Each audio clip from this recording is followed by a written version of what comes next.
Hi everyone, and welcome to the Imagining a New We video series with me, Dr. Samantha Cutrara, a video series designed to help history teachers and other history educators teach history in ways that are more meaningful, transformative, and inclusive for their students. When I began the Imagining a New We series in January of 2020, it was originally designed for K-12 teachers, history teachers, and sorry, there was just fluff. And so that's why I say history teachers and other educators, because I thought that it would be mainly K-12 teachers engaging, and then there would also be like maybe a history professor or a history instructor or a public historian or an archivist that's doing education.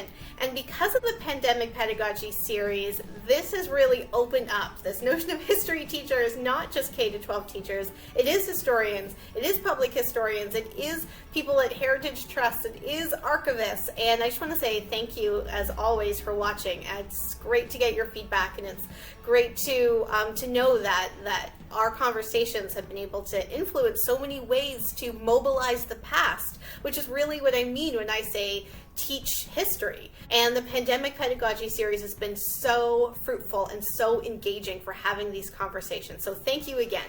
I am also, as usual, very, very excited about today's person that I get to talk to for the Pandemic Pedagogy series, because he has such a far reach, a far digital reach in doing this work way before the pandemic happened. And so it's so exciting to hear from his perspectives about how we can think about history, how we can teach history, how we can imagine a new we after this moment in a way that picks up on the potential, the creative potential for this moment. So who we get to talk to today is John Heckman, who is also known as the Tattooed Historian. You might know him. He's pretty cool. He's a digital content creator. He has been the Tattooed Historian for a while now, but full-time for the last couple of years, and which is very exciting for me as someone in Ontario in Canada. He is also going to be a doctoral student at Western University, which is in Ontario, starting very soon. So it's very exciting to like make these nice connections, because he'll soon be in my province, which I'm very excited about. So let's go over to the Tattooed Historian, John Heckman, to talk to him about how this pandemic moment can challenge us to shift the ways that we think about history, mobilize history, teach history. And he's going to also be talking about the digital conference that he is hosting on June the 20th. So I hope we get a lot of details about that. Let's go over to John. Today we have a real treat. We are going to talk with John Heckman. John, thank you so much, the Tattooed Historian, for coming to talk on the Imagining a New We video series. It's so exciting to make this connection that we did on Twitter. So thank you so much. Yes, thank you for having me, Samantha. It is awesome to see when two Twitter historians come together. Yes. I was especially drawn to a lot of the ideas that you're having because of this digital history conference that you started, and that's going to take place in June, correct? Yes, 20th of June. It's a Saturday. Okay. And hopefully we can talk about that a lot more in the questions. But do you want to actually just introduce yourself before we dive into the questions? Sure. Well, as you said, Samantha, my name is John Heckman, and I have a graduate degree in history, and I used to work for the U.S. Army Corps of Engineers alongside them as a historian archivist, and I realized the cubicle life wasn't for me. So I broke out of that and started a brand. I actually started the brand as I was working for the Corps of Engineers, called the Tattooed Historian, and it was a way for me to try to get my next job. And because LinkedIn wasn't the sexiest of things going on at the time, so I figured, let's make it a Facebook page. And I was showcasing my work, and then it kind of got legs of its own. It took off, and I left my job to pursue this passion of mine full time. And the brand has worked out pretty well for me, and basically I built it up as a brand to help other historians basically get on the map and to bring history to the masses in a friction-free way, no pay for play or anything like that. So I wanted to be very open and welcoming. And I think that because of the COVID pandemic, a lot of people are thinking about thinking about a lot of stuff differently. I mean, that's a redundant statement, but thinking about historical narratives differently, and even thinking about their interactions with them differently, and their potential career or hobby kind of interactions with them. And so it's especially great to connect now, because I think that the work that you're doing is so much more relevant and salient for us to talk about today. So let's just go to my first question. I have the same questions for everyone. Do you have your ideas about history changed at all during this time? And if so, in what ways? And if not, because some people have been like, no, because I'm already doing really critical work. If not, why not? My personal belief is my ideas of history and doing history haven't really changed that much. It's just been put on an accelerated pace. For example, I was conducting live stream interviews 2-3 years ago, and maybe doing 2 a month. Now I'm doing 4 or 5 per week. I'm reaching out on new platforms, but I'm seeing a lot of new faces coming online and doing a lot of new things. So I would say for me personally, the crisis that we're going through now, the pandemic that we're going through now, hasn't really changed my outlook on what I believe the history field can become or should become, no matter what you do in the history field. I think that I've actually been in training for this moment, because I've been just so accustomed to being like this for the last couple of years. It's like, all right, finally I get to, showcase my chops here. But it's just been an accelerated process now for me, where I've built up something and now I'm just building it higher and higher as we go.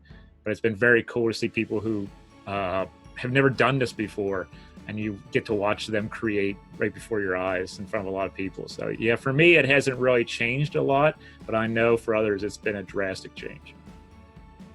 Well, could you comment on that about others? Like how are others reacting to this moment, that now that you're like, yes, please, I've been doing this, like, come, let's talk about it. How have you found others have their ideas shifting about history that you've interacted with? The interesting part, Samantha, is that in early March this year, I was at a conference in Waterloo, Ontario. And I was a speaker at the conference, and I spoke about social media outreach for historical entities. And we talked about nonprofit outreach, museums, reenactors, how they can do outreach and everything else. And people were taking notes and jotting things down, and they were actually involved in the conversation. Little did they know that 2 or 3 weeks later, they might have to put some of that into work and make it something else. But when I first started the brand, I would try to mentor or assist other organizations with their social media outreach. And there was a brick wall put up many times. We're like, oh, our people aren't on that platform, or our future isn't with Facebook, or our future isn't with Instagram, or whatever it may be. But now I'm starting to see some of the same entities coming around and having their own live stream presentations and making an Instagram page and putting things up on Twitter for the first time.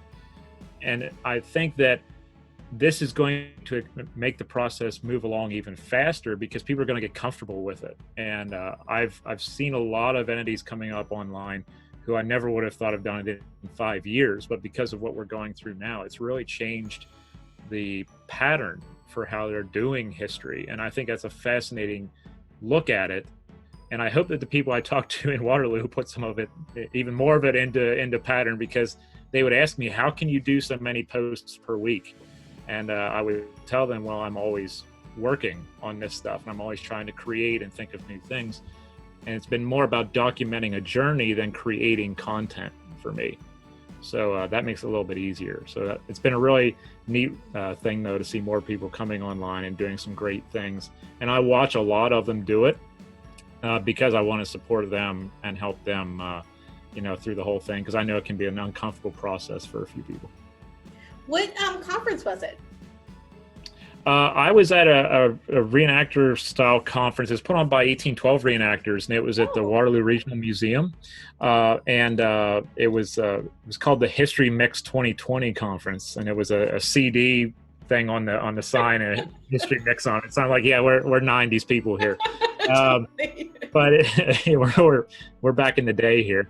But it was fascinating because I believe there were 4 speakers total. I was one of them, and I was obviously, like I usually am, the wild card speaker, who you don't know what he's going to come up with or what he's going to say or how he's going to present it.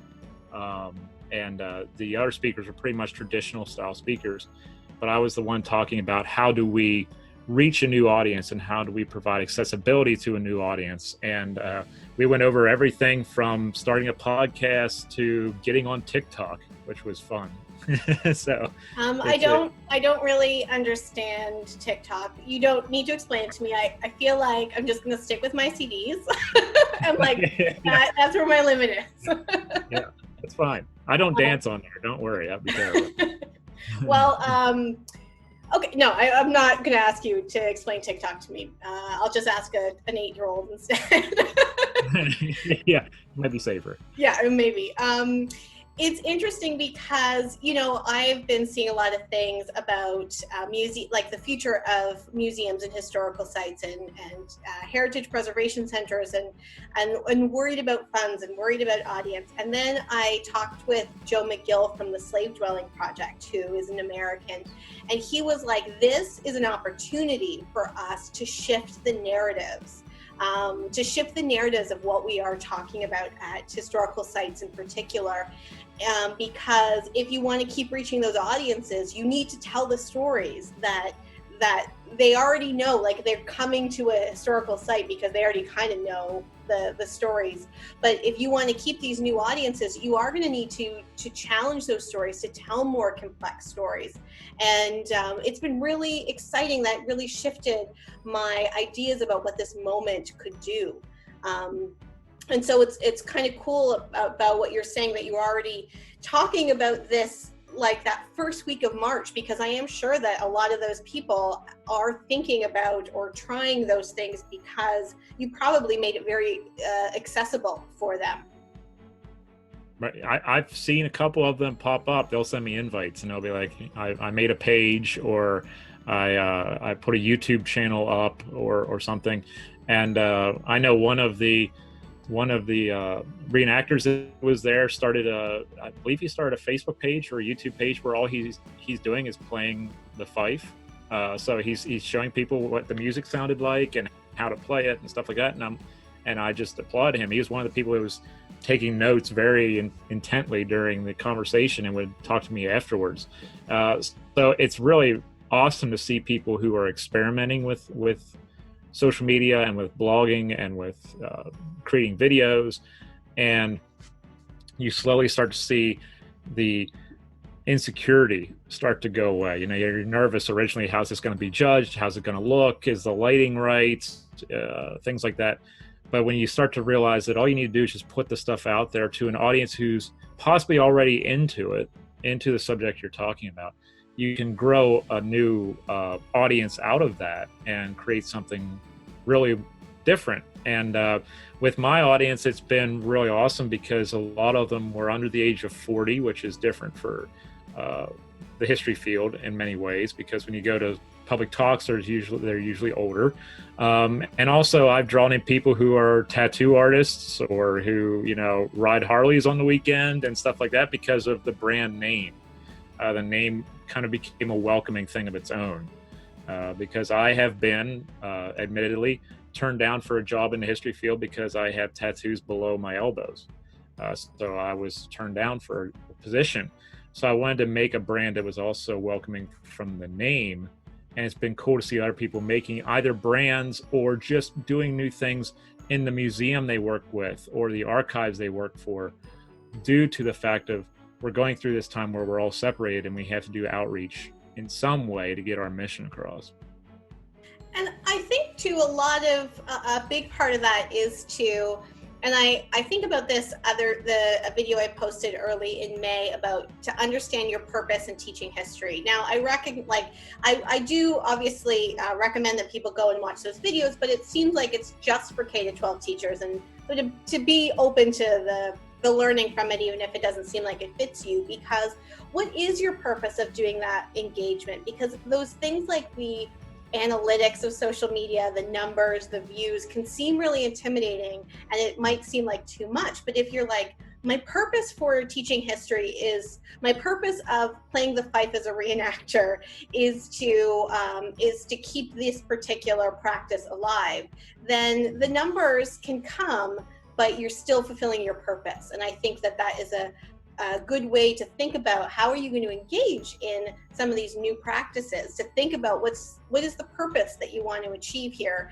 not just to drive numbers, although I'm not saying that it isn't something people are interested in, but to share parts of history. Right. I've never been worried about numbers as far as this is how many followers I have. As long as I was doing what I felt was my story or my way of telling a story and doing it authentically, that's all I was worried about. And I was more worried about bringing value to an audience, whether it was 200 people or 2,000 people. It didn't matter to me. And I think because my brand has always been authentically me, that helped propel it, because people knew when they met me on the street or when they saw me in an event, they knew it was the same person. They could always come up and I would say hello and all that stuff. So I think if you're doing it authentically, you're being yourself. You're not trying to fake it till you make it. And you're not worried about, I need to get this many followers by Saturday or I'm going to lose sleep. That's when you're secure with what's going on. But yeah, having that purpose and finding out, why do I want to do this? Or what's my goal in doing this? That's a very important thing to be thinking about. And I just remember what it was like and I still many times I can't afford to go to many conferences when we have them because they price me out. So I wanted to bring people into the history field, or at least have that curious group of people be able to get that fulfillment. So that's why I wanted to also make it friction free. I didn't want to have it where you have to pay money to see people. We're going to do live events for free and you just show up. So we did events in pubs and other places like that, and it would be free. We would have bartenders and food service, and we would do a history night. And there were times where we crammed people in there, and it was just crazy because people wanted it. And that's when I knew that we were onto something, really. And now it's all gone digital because of our current situation. Yeah, I really appreciate that, about thinking about the value, right? Like, as long as your content is valuable and you're being authentic to the type of histories that you want to do and aligned with your purpose of engaging in these histories, you're going to have quality content, even if you're new to the media itself.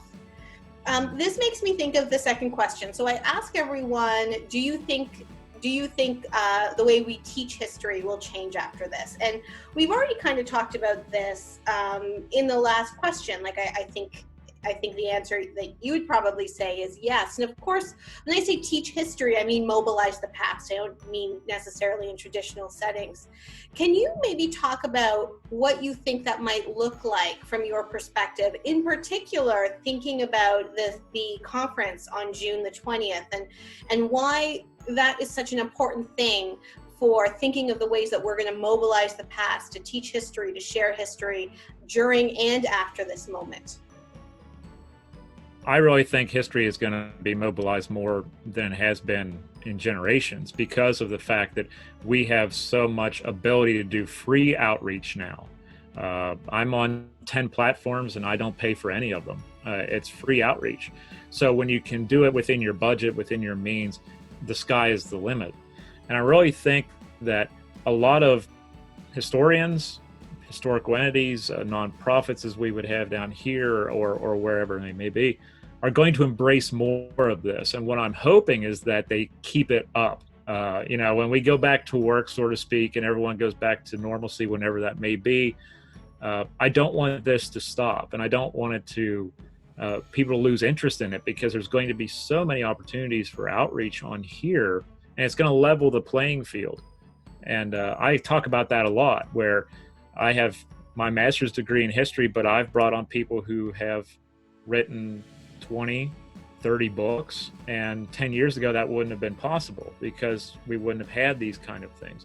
So if we look at it as a source where we can really get our mission out there and cause a creativity boom, I think we could really, really embrace this more than ever in the history field, whatever way you do history or conduct teaching in whatever fashion you do, there's always room for that on here. And it doesn't matter what platform it is, and it doesn't matter where you are. It's a universal thing, luckily. As far as the digital history conference is concerned, I was up at 12:30 in the morning, and as I usually am, I'm still up thinking about projects and ideas, and my brain doesn't stop seemingly until about 1 o'clock in the morning. And I was thinking, I have a lot of friends who had some conferences that were canceled, and these people have to have done wonderful work with papers for their panels, and they're sitting on the sidelines now. So I decided that I'd take an old idea I had, which was I wanted to have the Tattooed Historian brand have a conference, a one-time-a-year conference, where it was kind of like a knockoff of a TED Talk, basically, where we'd have 20 minutes of someone giving a presentation. You would allow 10 minutes of Q&A, then we'd take a break and we'd do it again. So I was going to have, people come out from all walks of life who had done historical research on something. They get to pick their theme music when they walk out on stage, and we have a fun time doing that. But obviously we can't do that now. But I don't have to worry about logistics and costs, because now we can do it digitally.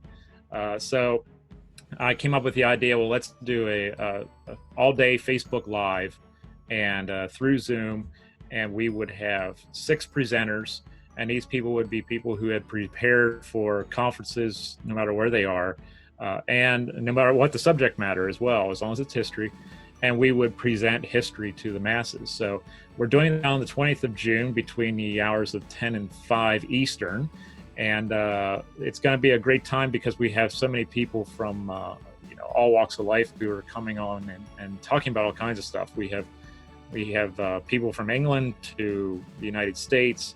I'm trying to get a Canadian, so I need to get my Canadians on board with this one. Now I'm working on that. Now that I know that you aren't Canadian, because we were saying that before we started recording, I thought you were Canadian. Now that I know you're not Canadian, I will make sure my Canadian colleagues know about this. Awesome. Yeah, I'll be hopefully Canadian in a few years with my dual citizenship, but I'm looking forward to, because it's going to be a great time, and it's going to be an awesome networking opportunity as well.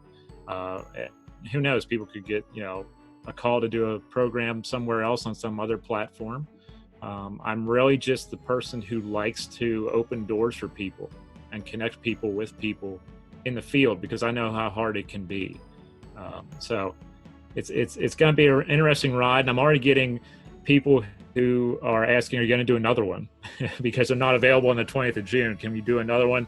And I actually received another message asking if I was going to do a multi-day one.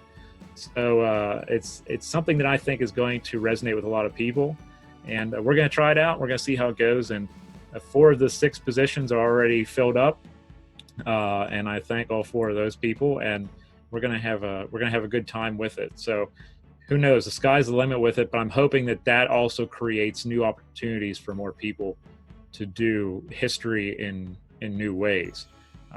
So we'll see. We'll see on the 20th of June.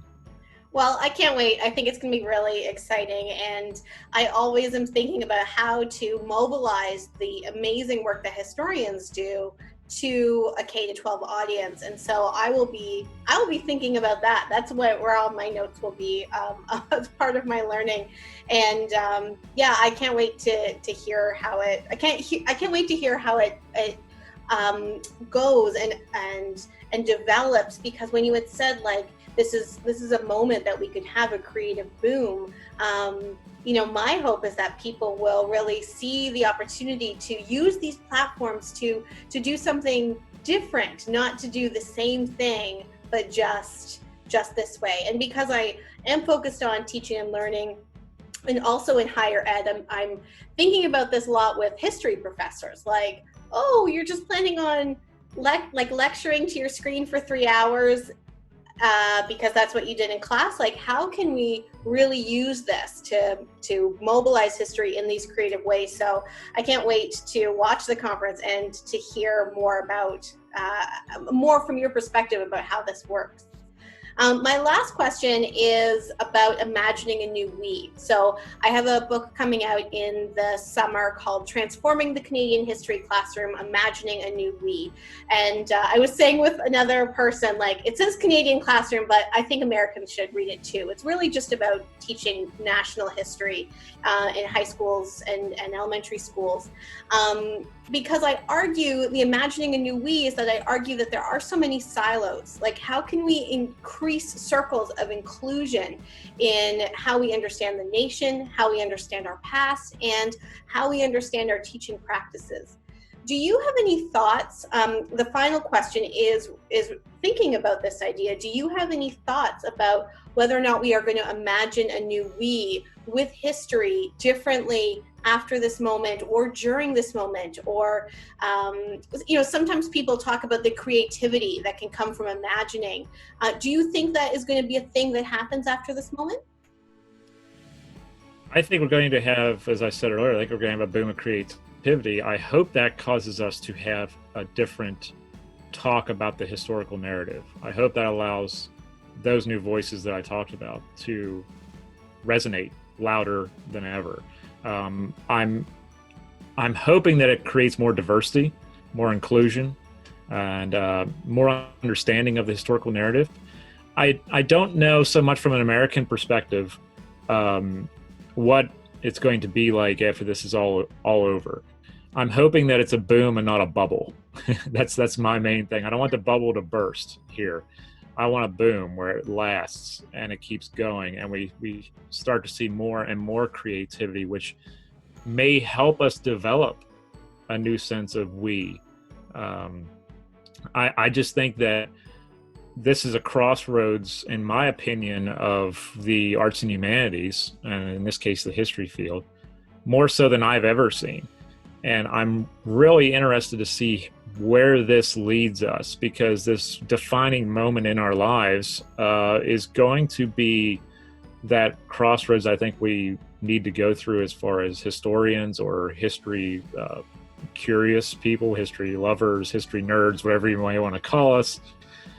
I really think that the new we may be we who work in the field are going to see it totally differently. See our potential totally differently, because now we've shaken off the rust and this the chains of insecurity and said, well, I'll stay in front of a camera for 5 minutes and talk about whatever and then hand it off to this person and do it. I really hope that it is a boom of that, because if we keep creating and we keep documenting the journey, we're going to create a new narrative. And it's going to be a more inclusive and a more enjoyable narrative than just doing things as we've done it for the last 20 years. I think if we go through this and we don't change, or we revert back to the way we were doing things, we've lost a unique opportunity. I know for me personally, I'm going to keep pushing very hard to keep going and to allow this to be a boom and not a bubble. And I keep asking people to please just document your journey. I understand a lot of people are making journals, which one day could be their autobiography of their time going through this era. So I think that it's going to create a new we in different ways for different subsets of people. But I think if we bring that all together in a historical narrative in 10 or 20 years, we're going to see that this was a defining time for us in more ways than one. Yeah, thank you for that. I think there's a lot of really interesting elements. And one of the things I want to pull out is that when we're saying we, there's a lot of different we's. And so we can think of the we of people teaching and learning history, historians, history educators, public historians, and to think of how we can imagine ourselves differently. And I just really appreciate you pulling that out as a particular we can imagine. So thank you. Oh, I think we need to focus on how we are as historians or teachers or educators, so we can get the narrative out in an even better way. Or because it's almost like you can't love someone unless you love yourself. It's like that with the history field to me. You can't do it well if you don't feel well doing it. So I think that we have to look inward and create and document, and that will help create our own new we, in my opinion. Well, and also to also bring in another like therapy thing, that you have to work through who came before, like the parents and grandparents before, and those legacies, because I think in the field we can really, this is the way we've always done it, and it's even when you're young and fresh in the field, you can be like, okay, well, I want to change it, but then it's very easy to get into those roots. Yeah, yes always appears better than no. So I've received emails from people who I never knew, and they asked, would you like to collaborate on this? And I say yes. Let's see what happens, and let's try it. What's the worst that could happen? We get back to the same place we were. Right. There's no loss. There's just an experimentation process. So a lot of people have come on to my brand who I didn't know ahead of time, and I've said, hey, let's try it. Let's give it a shot and see what happens. And if it works, it works. That's fine. And I think we need to have, exactly like you say, we got to get rid of that boardroom mentality of, where it's a little intimidating or a little stuffy. For me personally, I always like to have discussions that are like we're sitting in a coffee shop or a pub and we're just hanging out and we're just talking about history, because usually when we're in a coffee shop or a pub, we're talking history anyway if we're around these people. So why not film it and just have a good time with it? So I think that we're going to see that in the future. I really hope we do. And I'm looking forward to starting in the fall term at Western in London, Ontario, and bringing this all to Ontario with me and seeing how it goes. There's a lot of places I want to go to in Ontario. Well, I'll tell you, Ontario won't know what hit them with these ideas, but I think it will be a really exciting thing for Ontario to have you, speaking from an Ontarian. But I'm also excited to hear about the potentials that you see and the possibilities in these sites that I know a lot more than a lot of the sites that you talk about in the United States. And thank you for saying yes to me. Thanks for participating in this. This was really great, and it provides so many different dimensions than the other conversations that we've had. And one of the things I love about all of these conversations, and I've done about 20 now since the end of March, is how they build and develop on each other. And it's and I think that this fits so well. So thank you so much. Can you say the time and date of the digital conference again? Yes, it'll be on the 20th of June, which is a Saturday. It'll be on my Facebook page, facebook.com/the Tattooed Historian. It'll be right on the main page. We're going to live stream all day long. We're going to start at 10 a.m. Eastern. Our final presentation is at 4, so we should be done around 4:30, 5 o'clock that Saturday. And we'll hopefully have 6 presenters. And as I said, you can go to my Facebook page and check it out and watch along. And all of the links that you talked about will be below this video, so people can check it out right from there. So thank you so much, John. This was really great. Thank you so much. It's been awesome. Really appreciate it. And I can't wait to see you in Ontario. I need some Tim Hortons right now. Well, I think we all need yeah, everyone deserves a free round. Yes. Okay, thank you so much. Bye. Bye now.